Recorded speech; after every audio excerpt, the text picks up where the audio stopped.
1. Back in the late 1990s, I worked for a company that built and sold computers in bulk for large businesses.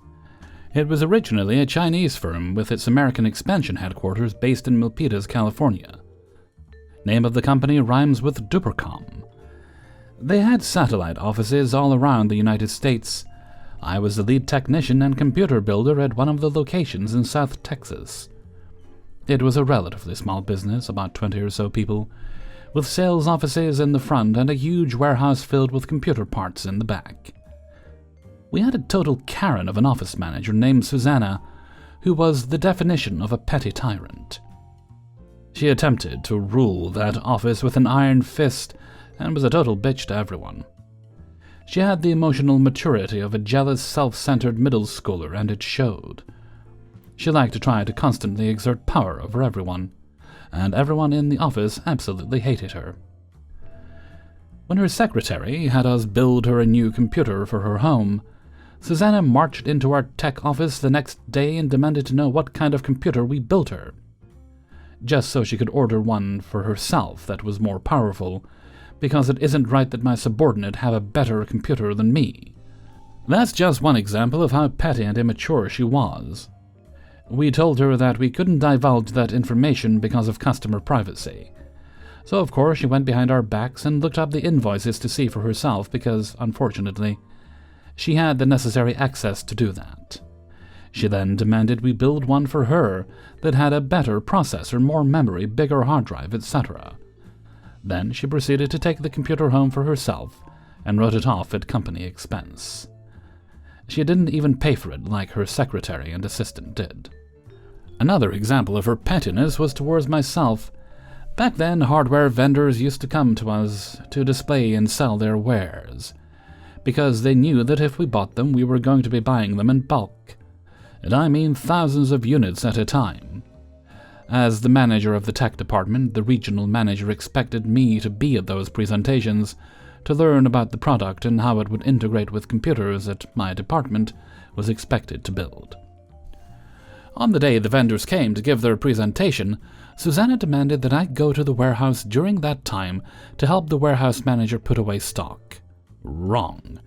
I had told her that as the manager of the tech department, I had to be at the meeting.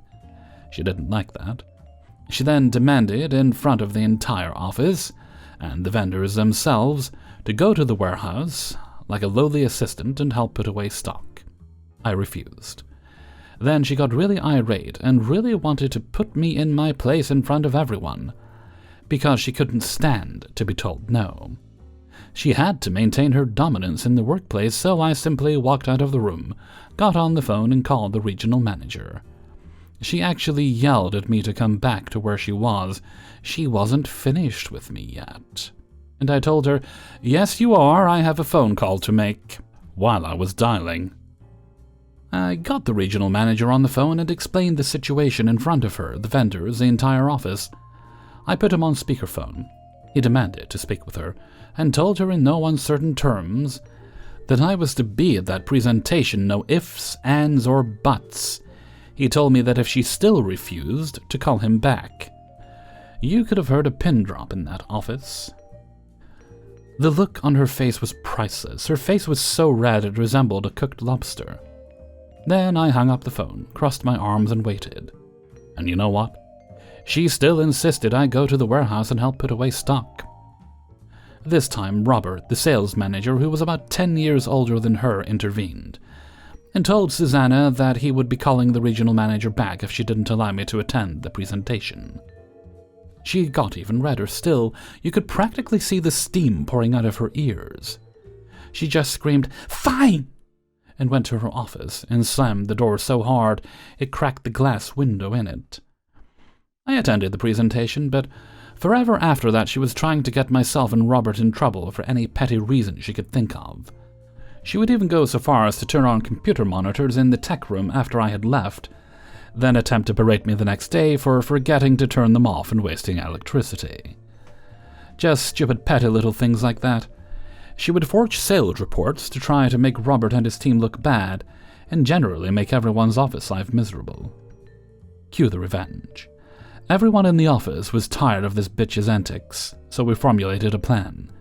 We had noticed that during the quarterly warehouse inventory report that if there were any inventory units coming up short, say like several processors or video cards or whatever missing, she would zero those negative units out in the system and reprint the reports to make it look like there was never anything out of place.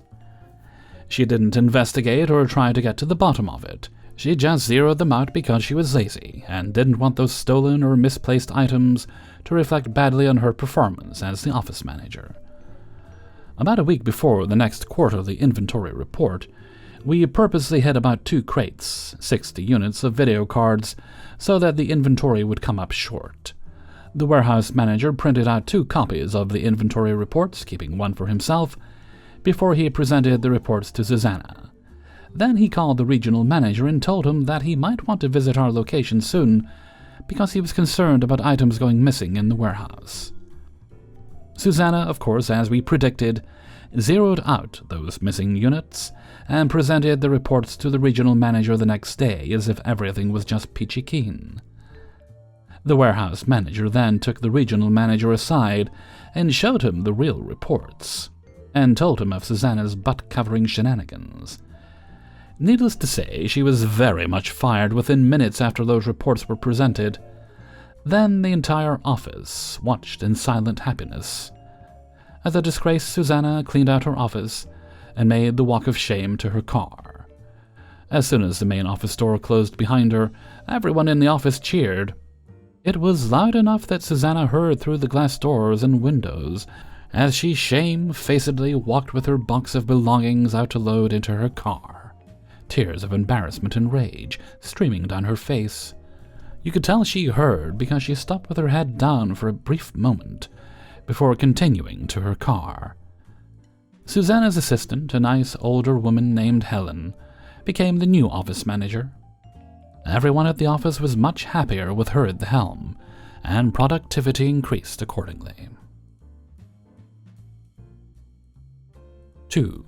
In March 2019, I left my job as it was an only before and after school program, and I wanted something full-time as I only worked 7:30 to 9 a.m. and 3 to 6 p.m. The pay was good, the staffing was amazing, and everyone was kind and helpful. We held raffles throughout the year, Christmas parties, and it was such an amazing environment to work in.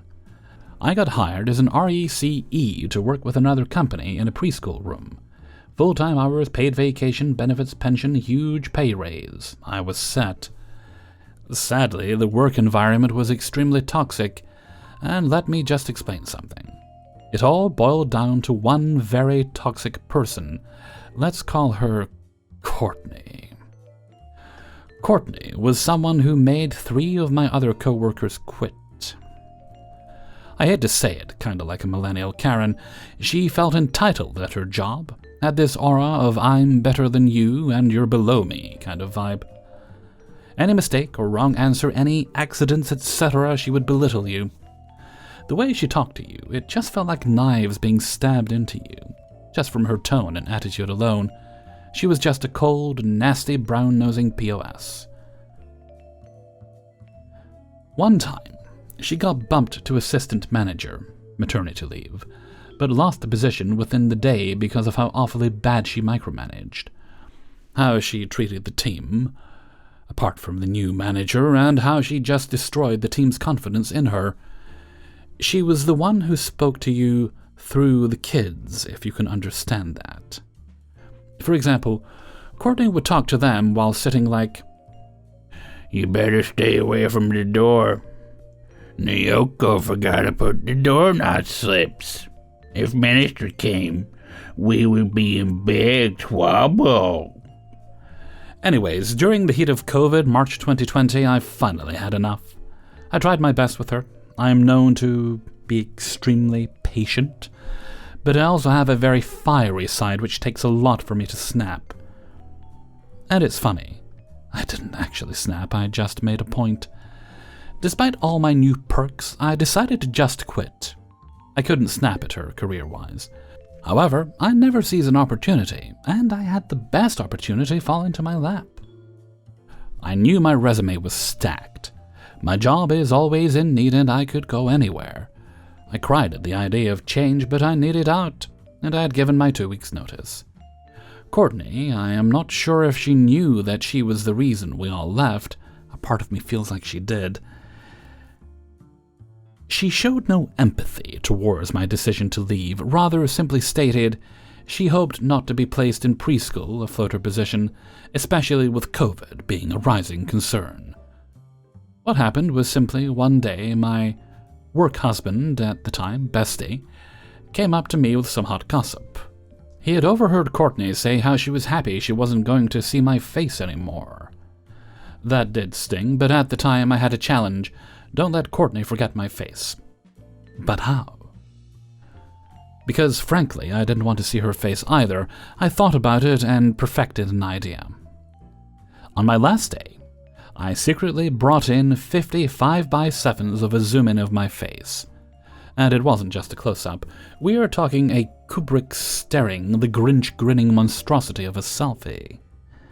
I hid a few in random books in the closet full of sorted books.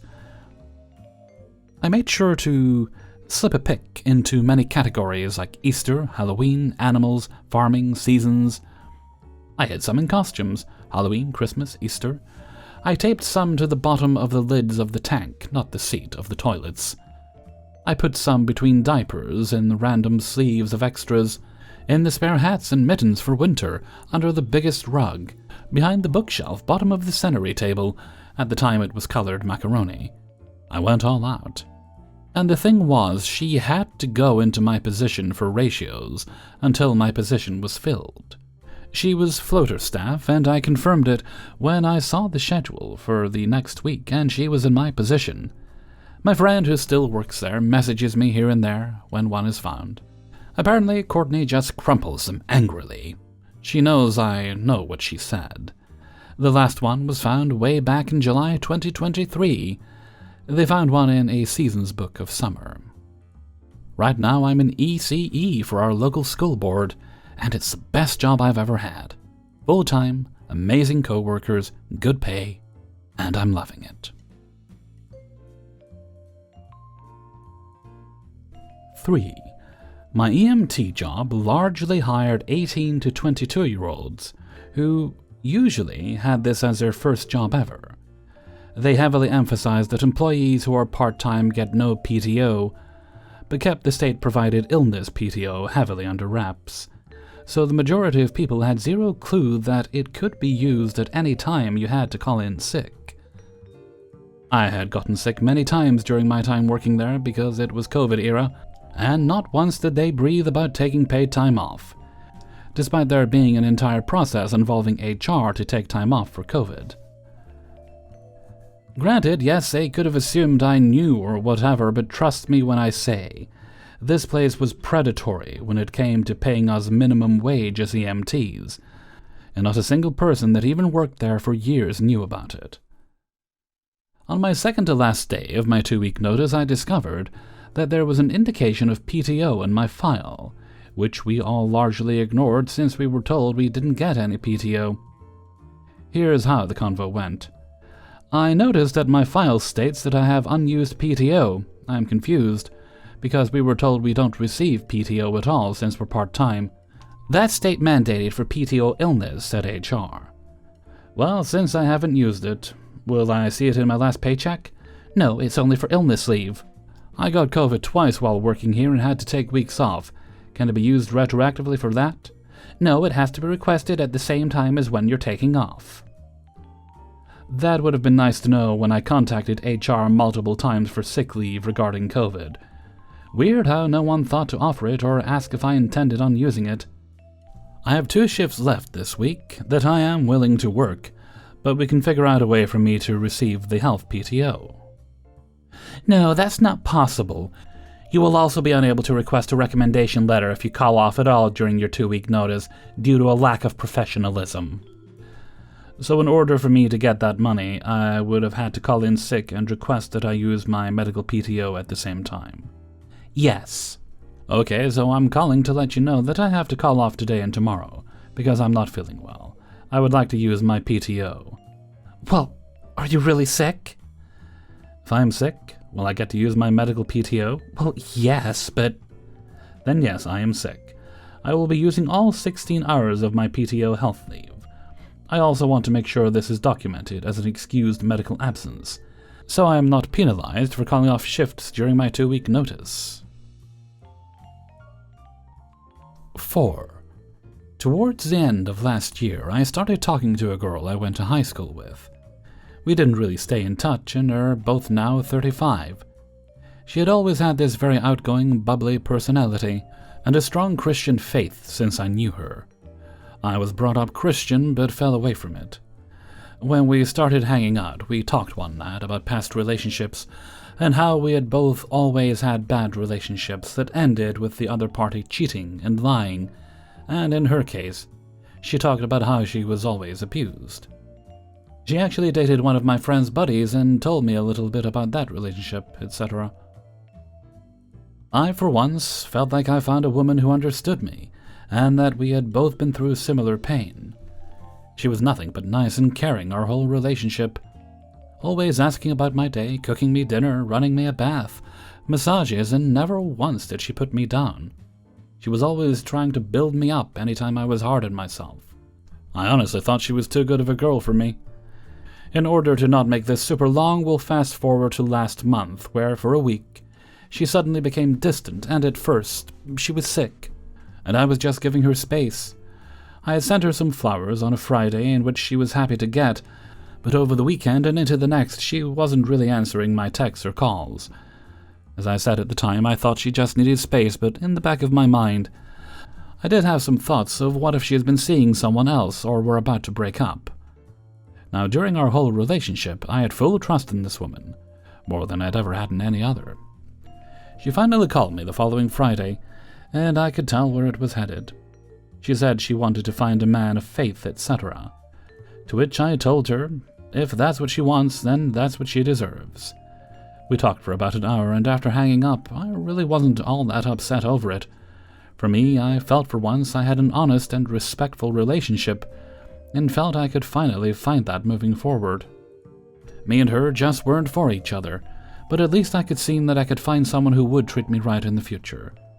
And then that all turned upside down.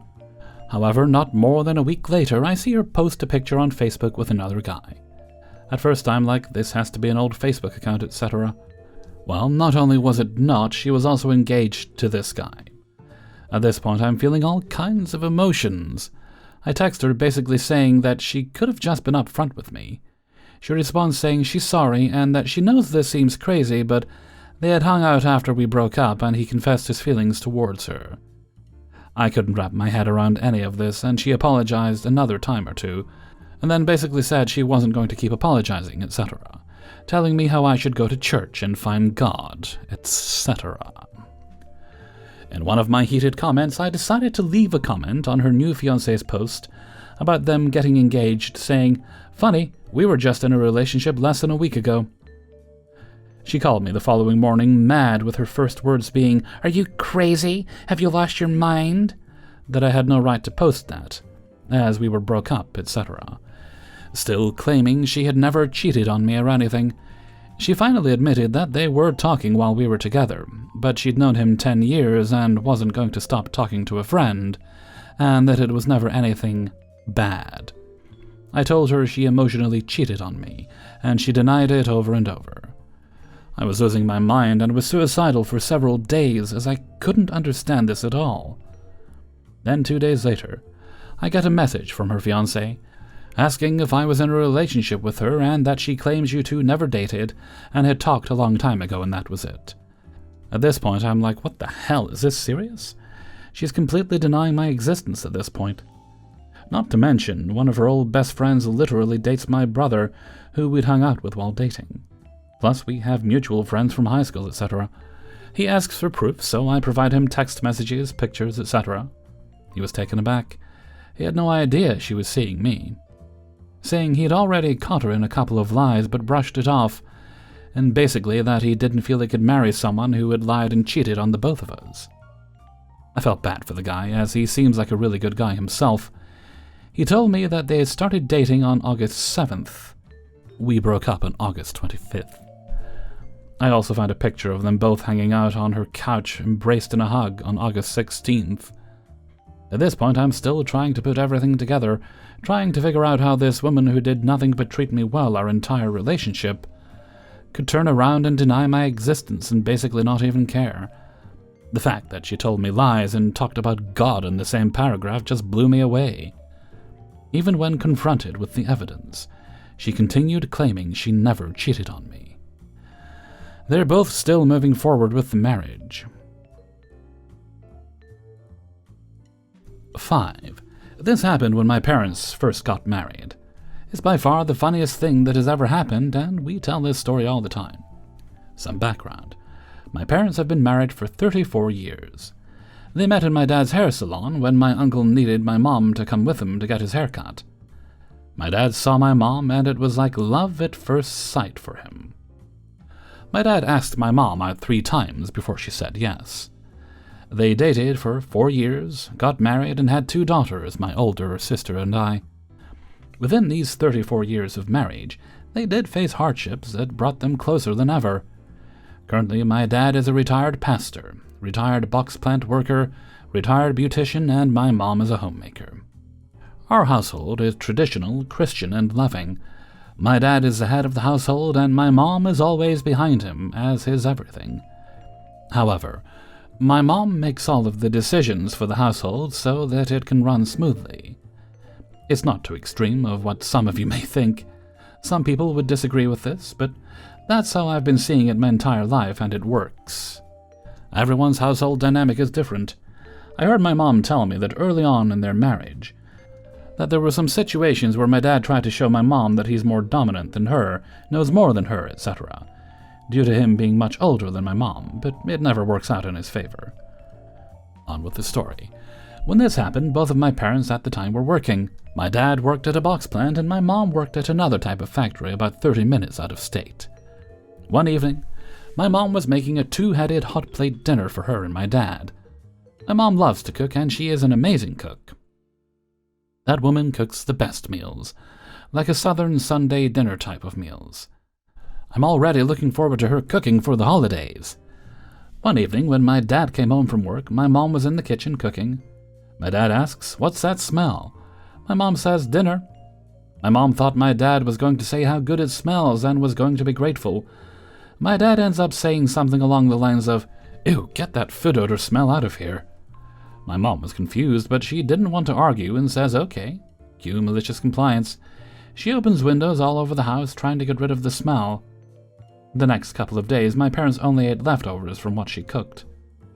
A couple of days pass, my mom gets off work and is sitting in the kitchen waiting for my dad to come home. She's not cooking because my dad didn't like the smell of the food she cooked. My dad gets home and asks what's for dinner and why I don't smell anything. My mom says you wanted that food odor out of here, so I didn't cook anything. My dad was shocked.